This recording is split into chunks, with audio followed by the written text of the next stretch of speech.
Well, here we are, folks. It's time for Once Upon a Time in New York. Oh wow, this has been going quite well, to be honest. It was quite a bad start, but the ratings seem to be getting higher, which will please Vince Russo. So as you can see, we have spent an extra $1,000 on a special set, which was, I think it was a local band. The ticket prices are normal, so yeah. We have a funky new intro as well. As you see, it took me ages to absolutely do that, man, so I hope you appreciate that. It took me ages, honestly. So as you can see, we're still in debt heavily. We lost $87,000 last month. We're still 16th in the world. We're tiny in size. The economy in the US is currently weak. I don't know if that changes. Does that change? I don't know. So yep, watch all the previous videos, guys. Keep up to date with what's happening, and let's just crack on with it. Let's just go for it, eh? Once Upon a Time in New York. I'll be happy if I get over a 50. So the show starts in a pre-show match. Donovan Dijak defeats Kerry Morton. Dijak seemed off his game. The commentary gave the match a boost though, which is good. That got a segment rating of 35. So we have another pre-show match where Miyu Yamashita defeated Empress Veron with a skull kick, and as you can see, she still has a strong connection with the young female demographic who really liked her winning. So basically I'm just going to keep putting her in matches where she's going to win. 557 people also in attendance, which is good. That'll be good for ticket sales. So let's go to the main show. So the show starts with Joey Styles and Jonathan Coachman welcoming everyone to the show, and they start discussing what matches are coming up. Suddenly the lights flicker and we see Cesar Duran, Mil Muertes, Mystico, Vito and Vampiro all in the ring. Cesar is grinning, holding his smoking skull. Vito and Vampiro both look possessed with the black liquid on their faces. Cesar says, "My believers, tonight is not your night. Tonight belongs to destiny. Tonight belongs to power. Tonight belongs to Azteca Lucha. Unlike Vince Russo and you people, I know what's going to happen tonight. In a matter of moments, Mystico will defeat Davey Boy Smith Jr. He will take the middleweight title and bring it to where it belongs, to me. Now there is Mil Muertes. All week I've heard that Vince Russo promises a mystery opponent. Russo, let me save you some embarrassment. There is no one in this world who can stop death itself. Whoever walks through that curtain later tonight will suffer exactly the same fate as everyone else who has stood before Mil Muertes."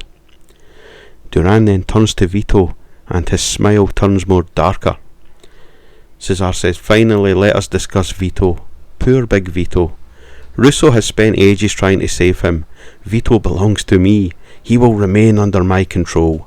Trust me, Russo, by the end of the night, you will have nothing." The lights go out again. They go out again, and it's only Cesar and Mystico in the ring. That got a 27. The storyline advanced and lost heat. The angle idea was a failure. The hints at a Vampiro face turn got a poor reaction. Oh god. Not a very good start. 27's not a very good start. Oh, no bad.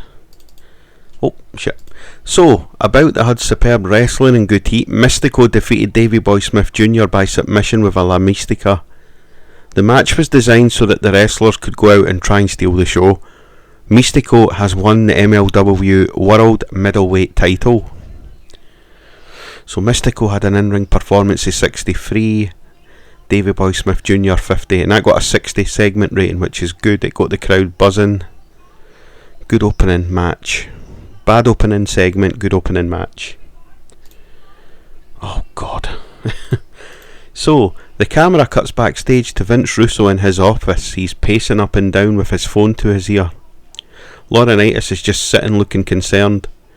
No, that's not good enough, bro. I don't care if there's traffic. I don't care if your flight was delayed. I need you here tonight. Listen to me, bro. You don't understand what's happening here.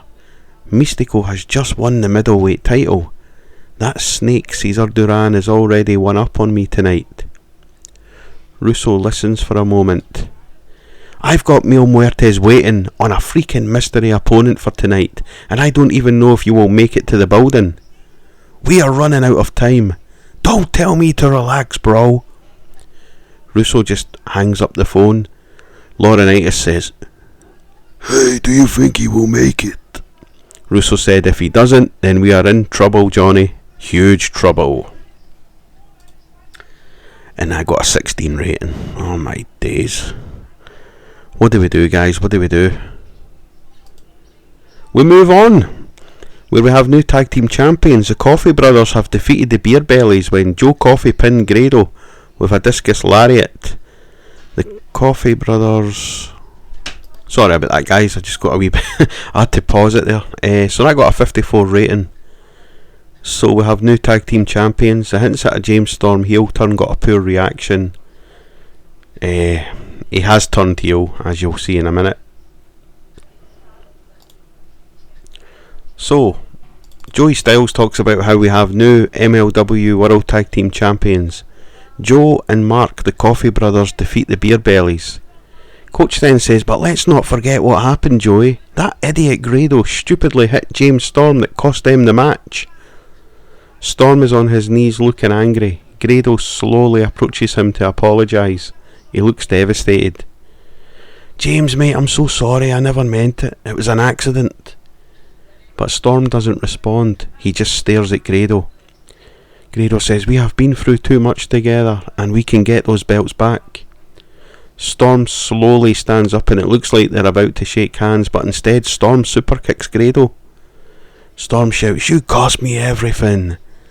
Storm leaves the ring. He spots someone in the crowd wearing a Beer Bellies t-shirt and spits on it.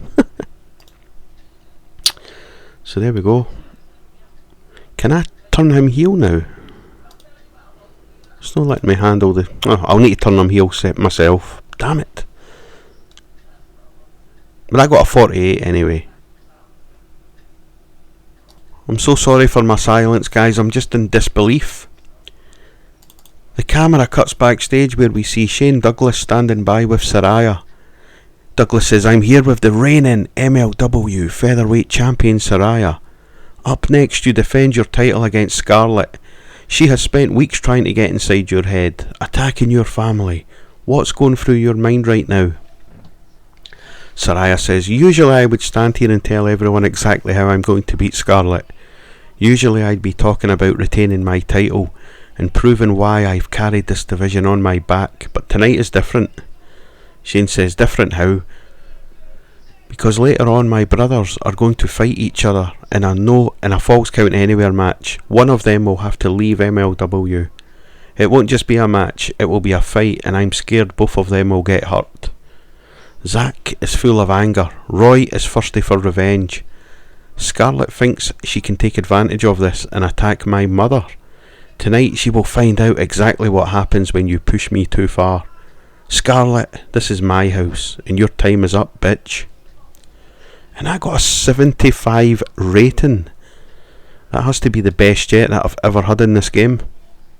Wow, thank you, Saraya. That might save the show. As sad as that sounds. So we go to the match. It's a superb match. Scarlett defeated Saraya by pinfall with a diving crossbody, following interference from Freya the Slayer. Scarlett Bordeaux wins the MLW World Featherweight title. Saraya and Scarlett have great chemistry and it showed in their performance, and the performance of Saraya stood out as being good. So Freya the Slayer has debuted her bodyguard gimmick, and it's gotten an initial rating of awful. Oh well. So I got a 54. That's good. So we have a new champion. So there we go. The newest signing, Freya the Slayer, is now the official bodyguard of Scarlett. Wow. Another new champion. What's that? 3 titles changed hands. Wow. Already. So, The camera cuts to Vince Russo's office again. Russo's again on the phone whilst Laurinaitis is just sitting nervously. What do you mean you're still not here? Do you have any idea what's happening? Listen to me, bro. It's now or never. I'm depending on you. Vito is depending on you. Don't fuck me over here, bro. So then Russo starts listening. Closer? What does that even mean? Are you 10 minutes away? An hour away? Bro, do you even understand what's at stake? Just get your ass here! Russo hangs up. Johnny, this is no use, bro. I may have to find someone else. Who are you going to find at such short notice? Russo's phone rings. Oh, who can this be? And that got a 28 rating. God. The backstage stuff's been shite, apart from Saraya. Oh my days, man. So, the camera cuts backstage where we see Shane Douglas standing by with Scarlett and the opposing Freya the Slayer. Scarlett holds her newly won featherweight belt. Scarlett, congratulations, you are the new MLW featherweight champion. However, there are going to be people who say you couldn't have done it without this woman standing next to you. Scarlett said, oh really? Let's be honest. The same people making excuses for Saraya tonight are the same people who spent months telling everyone she was unbeatable. Well, guess what? She's not so unbeatable anymore. I am the new face of this division. Scarlett holds up her belt smiling. But wait, what about her involvement? Surely that changed the outcome of the match. Who even is she? Scarlett says, change the outcome? No, Shane, she assured the outcome. This is Freya the Slayer, over 6 foot tall and my new bestie. She will be in my corner from now on. I am the new face of MLW, and I am now the smartest woman in wrestling. By the end of the night, you will see both myself and my husband full of gold. And I got an 18 rating. Oh my days. How is this show going to go? I don't know. We'll have to wait and see. So, a decent match. The Outbreak have just defeated the Veron Monster Corporation in 8:43 when Jackson submitted Tankman. In terms of in-ring work, Tankman was head and shoulders above everyone else. Both managers did good work at ringside. A couple of them off their game there, which isn't good. I got a 45 rating, which is pretty good. But that's not good. So the match is over. Joey Styles said, it's official. Oh my god! The Veron Monster Corporation is no more. A big win for the Outbreak and James Mitchell. But then the coach says, I spoke about this on Coach's Corner. I told everyone that the so-called monsters were a terrible team, but no one listened. The Veron Monster Corporation looked devastated. Tankman and Odinson try to plead with Lisa Veron, but instead she storms out the ring. James Mitchell was laughing, waving goodbye to her. And I got a 19 rating. So the Monster Corporation are finished. It was very short-lived. So, the screen shows inside a dark room that is lit only by candle lights. Strange symbols are painted on the walls. Low humming fills the air. We see Cesar Duran holding his trademark smoking skull. And we see Mil Muertes, who is standing tall in front of him. We also see Vampiro and Vito, who both look possessed still. Tonight, Mil Muertes, tonight is another glorious night for us. Vince Russo has placed all of his hopes into a mystery opponent. A hero who he thinks can free Vito from my control. And yet the Fool's champion is nowhere to be found. Duran starts laughing evil. I can hear the panic in Russo's voice. Perhaps his mystery man just doesn't want to away what happened. Oh, I can't even read my own writing. What happens to him? Look at Vito. Look at the Vampiro. Two powerful men who thought they could stop me. Now they belong to me. You do not challenge death. And tonight, another soul belongs to me. Mil Muertes then blows out the candles and growls. And I got a 27. I'm growling as well at that rating. Damn. The crowd are still very hot though, which is good. So, it's a Falls Count Anywhere match where Zack Knight defeats Roy Knight by submission. The commentary did well. Roy Knight seemed off his game and it only got a 35 rating, which isn't good. So, it looks like Roy Knight has to leave MLW, which he will be. He's not very good, to be fair, in this game, so I am going to release him, and I have plans for Zack Knight, Martin Stone and Davey Boy Smith Jr., as you will find out on the next show, next episode, whatever. So, a video package then, please, hyping up Killer Kross versus Tom Lawler tonight, and I got a 27, which is of course the main event. So, Mil Muertes and Cesar Duran are in the ring, pacing with confidence, awaiting Russo's mystery opponent. Russo appears on the entrance ramp with a microphone in hand, looking furious. I'm going to be honest with every single one of you, and this is a shoot. I am pissed off. My original guy, who I personally handpicked, will not be here tonight. But don't you worry, Vince Russo always has a plan B, and I have found a suitable replacement. A man who is going to walk down that aisle and beat Muertes and bring Vito back to where he belongs. Russo then points towards the entrance. Suddenly, heroic music plays.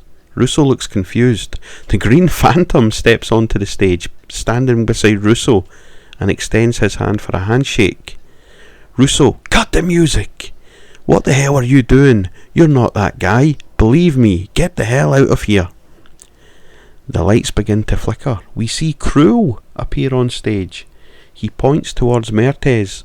Cruel then looks at the Green Phantom and grabs him by the throat, throwing him off the stage. Russo says, now this is my guy. And that got a 30. Well, I did say that the Green Phantom was going to debut, so that's how he makes his debut. That got a 30 rating. The match got a 46. Good crowd, good wrestling and a decent reaction from the crowd. Mil Muertes defeated Cruel by pinfall with a frog splash. Both Duran and Russo did good work at ringside. Muertes 50, Cruel 35. So it looks like Vito's going nowhere. Vito is going nowhere, but the question is, who was Russo's original guy? We will find out at some point.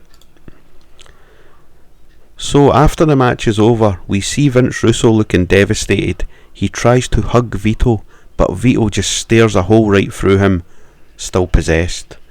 John Laurinaitis enters the ring to pull Russo away, but John is grabbed by Vito. Vito then has John by the neck and choke slams him through the announce desk. And I got a 31. So, main event time. A superb match. Killer Kross defeated Tom Lawler by submission with a cross jacket. The match was designed so the wrestlers could go out and try and steal the show. Kross makes defence number 2 of the MLW World Heavyweight title. Scarlett did good work at ringside. So, it appears that Lawler will never get another shot at the MLW title again. 58 to end the show. So, Killer Kross defeats Tom Lawler for the second time in another hard-fought match. The coach says, it's over for Filthy Tom, he will never get another shot at that title again. Joey Styles says, what a great victory for Kross, and wait a minute, oh god, you got to be kidding me. Is this the future of MLW? Scarlett enters the ring and celebrates with Kross, both holding their belts. Coach says, haha, this is great to see. 2 worthy champions, Joey. MLW is finally going in the right direction. What a night for this power couple. Whether you like them or not, you can't deny that tonight belongs to them. Pyro then hits as the couple stand side by side as the show goes off the air. And that got a 48. Scarlett did some good work improvising, I don't know, whatever. So that got a 48 and the show got a 59, which I'm happy with. That's a good rating, to be fair. It's better than what I thought it was going to be. And it once again increased our popularity in 11 regions. I'm going to praise Saraya here, so I'm going to single out Saraya for a superb performance. If I can do that, can I do that? Give a hug. Amazing. And also, will I hang with anyone else? Who else stood out? Mystico. Mystico's a star, isn't he? They're awesome. Make speech. Saraya was pleased, and Mystico was very happy with your speech.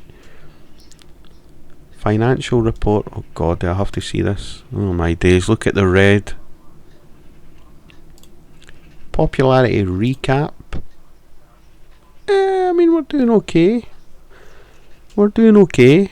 Especially in the southeast, the popularity is going up. So yeah, I don't even know if that was in. I don't know why that was called Once Upon a Time in New York. I never done a scrum. I don't like the scrums. So there we go, guys. Another pretty successful show, I would say. A 59 is a good rating. I'm happy with that, man. I would say that's a good rating. But I'll pause it just now and I'll let you know what the dirt sheets and stuff say about it, and the fans' feedback. Well, here we go. So the MLW Once Upon a Time in New York was shown last night and got a less than 0. Oh god. But it got 10,370 viewers overall. Also, Harry Smith has relocated and he's now living in Canto. I don't know where that is. Me being from Scotland, it's... So let's have a look here. Once Upon a Time in New York. Here we go. 59 rating, 557 people in the audience. The feedback's been awesome. The small company has outshone some of the bigger companies' recent efforts. Brilliant. I'll take it. Let's have a look. Anything else worth reading? Not really. Mystery new team. They're stealing my storyline.